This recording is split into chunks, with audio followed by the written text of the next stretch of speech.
Welcome to my channel Rajput Tripathi में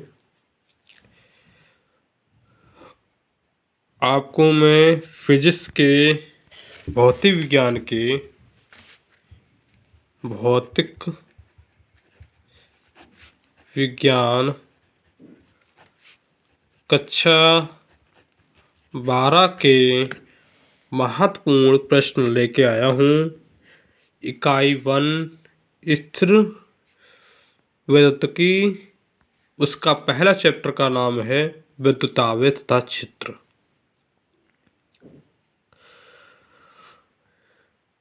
ये question जो है बहुत ही बार पूछे गए हैं पेपर में, तो उम्मीद करते हैं स्किप मत करना और कंटिन्यू इसको वीडियो को देखना। अगर आपने अभी तक कुछ ना पढ़ा है तो मेरी वीडियो में जो जो क्वेश्चन हम बताते जाते हैं उसको आप पढ़ लीजिए। गारंटी के साथ में आपको मैं कहता हूँ कि मेरे क्वेश्चन बताए हुए आपको पेपर में ज़रूर आएंगे और पास भी हो जाओगे। तो यहाँ पे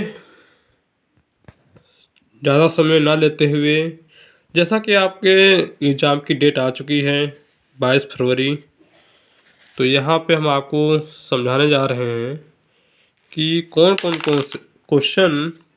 से क्वेश्चन बहुत ही महत्वपूर्ण है।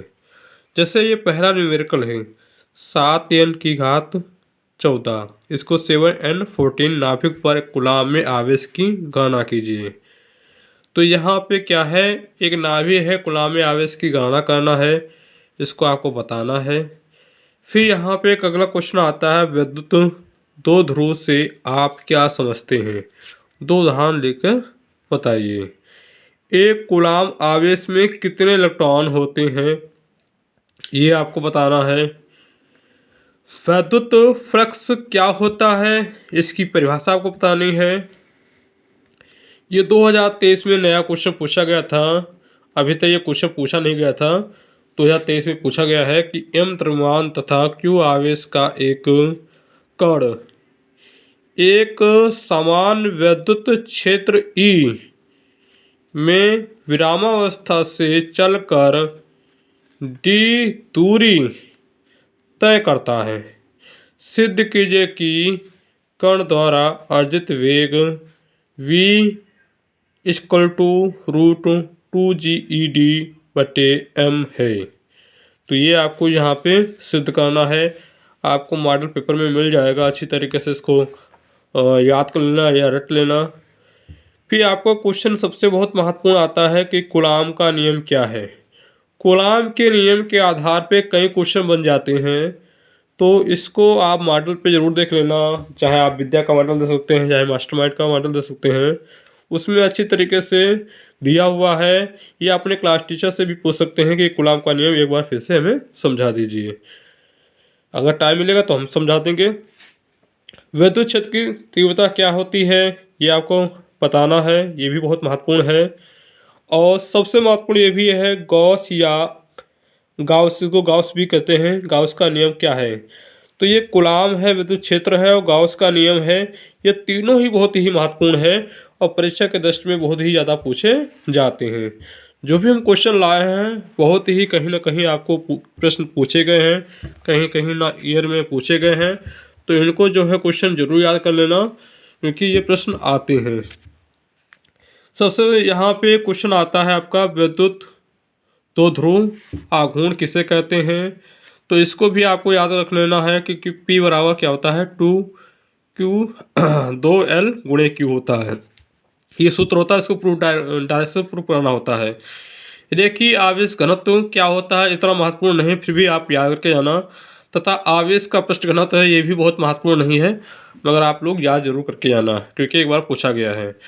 ये जरूर आपको याद रखना है कि एक समान विद्युत क्षेत्र में स्थित विद्युत दो ध्रुव पर बल युग्म, यहाँ पे आपको डायग्राम बना होगा। -q1 +q, दोनों आवेशों के बीच की दूरी क्या होती है 2L होती है, और इसे सिद्ध करना होता है। फिर यहाँ पे आता है आपका अच्छी और निरक्षी वाले जो क्वेश्चन आते हैं बहुत महत्वपूर्ण है, क्योंकि ये अच्छी और निरक्षी वाले क्वेश्चन ज़्यादा पूछे जाते हैं कि वैद्युत ध्रुव यानी वैद्युत दो ध्रुव की अक्ष पर स्थित किसी बिंदु पर विद्युत क्षेत्र की तीव्रता अच्छी अथवा अनुदैर्ध्य स्थिति होती है। यहाँ पे क्या है, वैद्युत दो ध्रुव के कारण निरक्षी यानी अनुपस्थ स्थिति में किसी बिंदु पर विद्युत क्षेत्र की तीव्रता का व्यंजक ज्ञात कीजिए। फिर यहाँ पे अगला क्वेश्चन आता है, अनंत लंबाई के एक समान आवेशित तार के कारण विद्युत क्षेत्र की तीव्रता। एक क्वेश्चन आता है, अनंत विस्तार के समतल आवेशित अचालक प्लेट अथवा चादर के कारण विद्युत क्षेत्र की, और ये आता है समविभव पृष्ठ।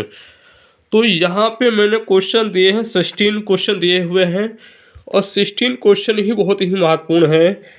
अभी तक जो भी आपने नहीं पढ़ा है, ये 16 क्वेश्चन आप याद कर लीजिए, आपको पेपर में ज़रूर देखने को मिलेगा। थैंक यू, धन्यवाद, जय हिंद।